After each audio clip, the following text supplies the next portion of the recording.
Chapter 36, Mom's Week. Get up, Izzy, Mom says, shaking my foot. John Mark says if you hurry, he'll take you to Dunkin' Donuts before school. That works.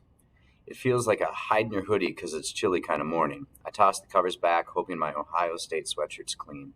I find it in the bottom of my closet, only a little bit dirty, and I slide it on. Bed made, check. Face washed, check. Teeth brushed, check. Yesterday's jeans, check. Fuzzy boots, check. Hair smoothed, yeah, right. I grab my book bag and head to the kitchen. I hear John Mark's truck already running. Weird. It's too early for us to be leaving.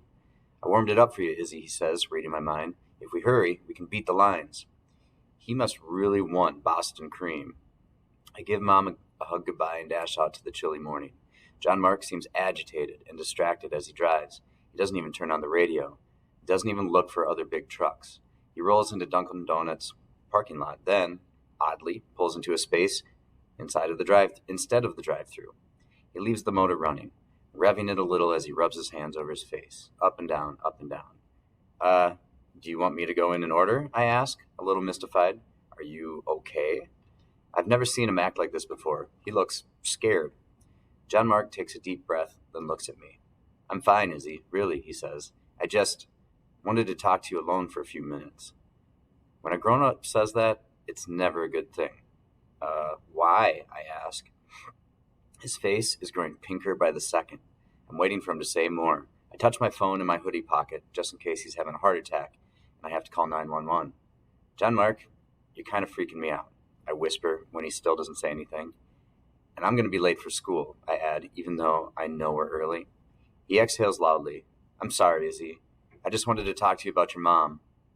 Now, full-out danger bells ring in my head.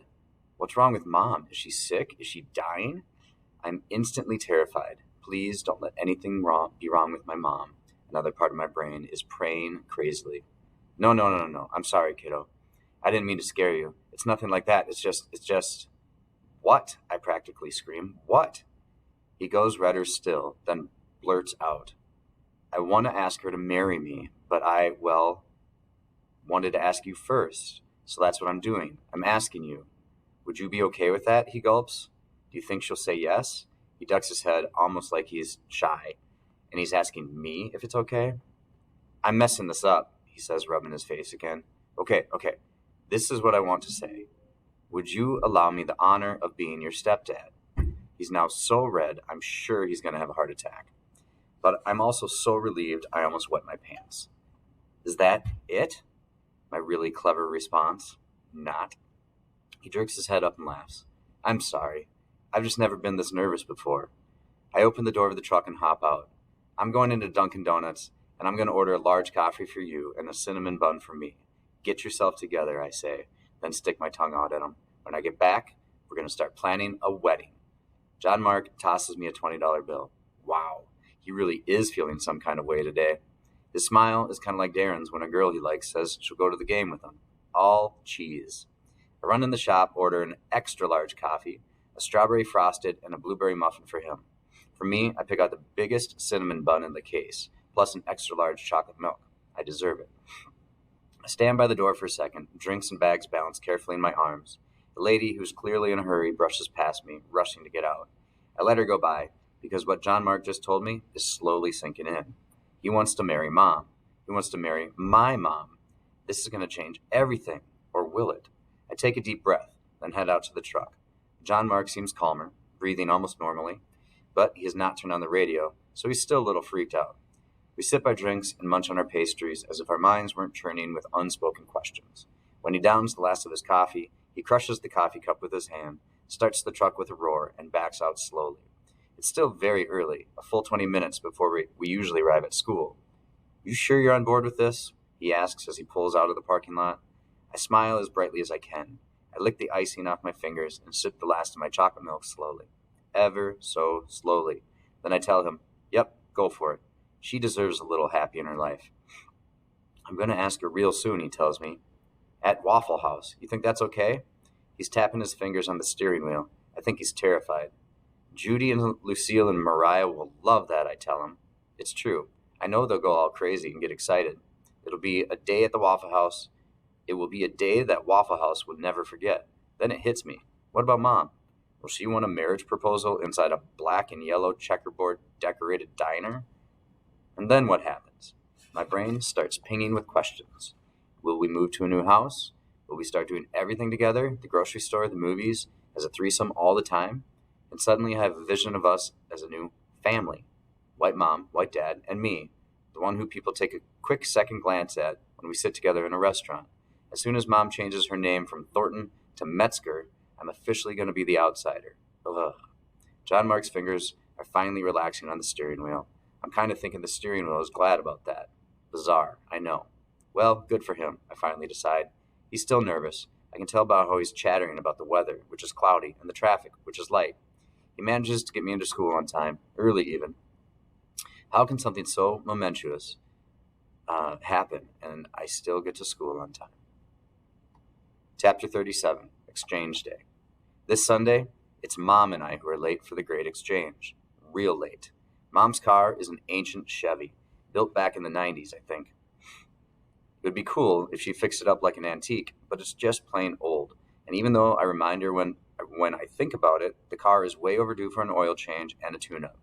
The appointment slip, dated November of last year, is still stuck to the refrigerator door with a bumblebee magnet, so her car breaks down occasionally.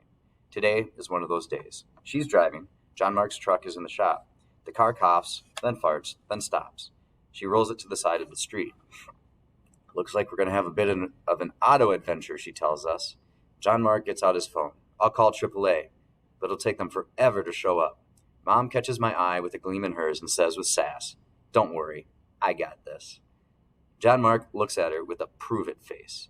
Mom smirks at him with the confidence of a lady who long ago figured out how to do things without a knight in shining armor to save her. She pops the hood, fiddles with some wires, then pulls a toolbox from the trunk. "Come here," she says to me. She hands me a wrench. "Hold this secure while I turn this gauge." I've seen her do stuff like this before. Fix leaky pipes, unclog a clogged sink, or smack a glob of spackle on a hole in the wall. She tinkers with the guts of the car, getting her hands covered with oil. It takes her a while, but eventually she calls out to John Mark. "Crank it up." He does. The motor gives one short cough, then roars back to life. "You're amazing," John Mark hoots at Mom as she wipes her hands on a rag. He's looking at her like she's just cured cancer or something. She beams back at him. Oh, gag me. "Are we going to be late?" I ask, checking my phone. "Not if I break the speed limit," Mom answers, winking. She guns the engine and takes off. But even though she hurries and turns some corners way too fast, we are still crazy late as we pull into the parking lot. Mom's pale. John Mark's face is flushed. Even I'm starting to sweat.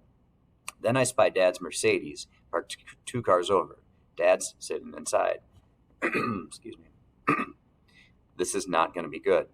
He must have gone into the mall and come back out. Ooh, not good at all. Next to Dad's car is an empty handicap spot. There are no other free spaces. Taking it is really bad, I know. So does Mom. But she pulls into it anyway. We're only going to be a minute, she assures us. She shuts off the engine. I grab my bags. Dad and Anastasia get out of the Mercedes and just stand there, arms crossed. They are not smiling either, and they don't even have a reason to be upset after last time. Mom and John Mark climb out of her car. No smiles there either. I feel like I'm watching a bad TV movie and can't change the channel. I scurry out of the back seat, my right shoulder braced against the weight of my bags, and kick the door shut. I honestly don't know what to do. "Get back in the car, Izzy," Mom tells me. "Now, you don't need to witness this conversation." She hardly ever speaks to me in that tone of voice. I hesitate, then open her car door. I put one foot in. Then Dad roars, "Isabella, get in my car. It is my custody week." His voice is downright scary. I step out of Mom's car just as she hisses, "Don't you dare, Izzy. You get back into my car." I just stand there, not sure whether I should turn right or left, go forward or backward, get in the black car or the tan one. I sniff. I will not cry. I will not cry. "It is my week," Dad says, fire in his voice. "Isabella, move. Now." I'm standing in the middle of the mall parking lot, tears, not listening to my not cry order, rolling down my face. Folks are staring, and my parents are glaring at each other, not at me. I drop all my bags in a heap, then I plunk myself down on the asphalt. "I'm not going anywhere," I shout. "I'm moving to Paris. Why don't all of you just leave me alone?" I'm so angry I can't even cry. I sit there, arms crossed, waiting for the grown-ups in my life to come to their senses. It's Anastasia who reacts first. Even though she's dressed in a velvet-looking business suit, she sits right down on the asphalt next to me and puts her arms around me. Mom, of course, can't stand this. Her ex-husband's girlfriend comforting me, so she runs over and sits down on my other side. Her soft apologies mingle with Anastasia's. Dad and John Mark just stand there, looking at the sky, at the cars, anywhere but at each other. If they say anything, I don't hear it.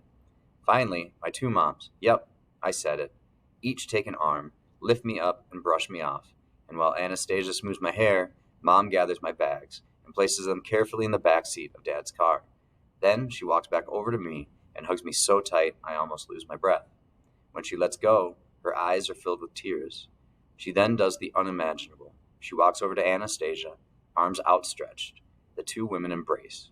I open the door to Dad's car. Mom and John Mark drive away.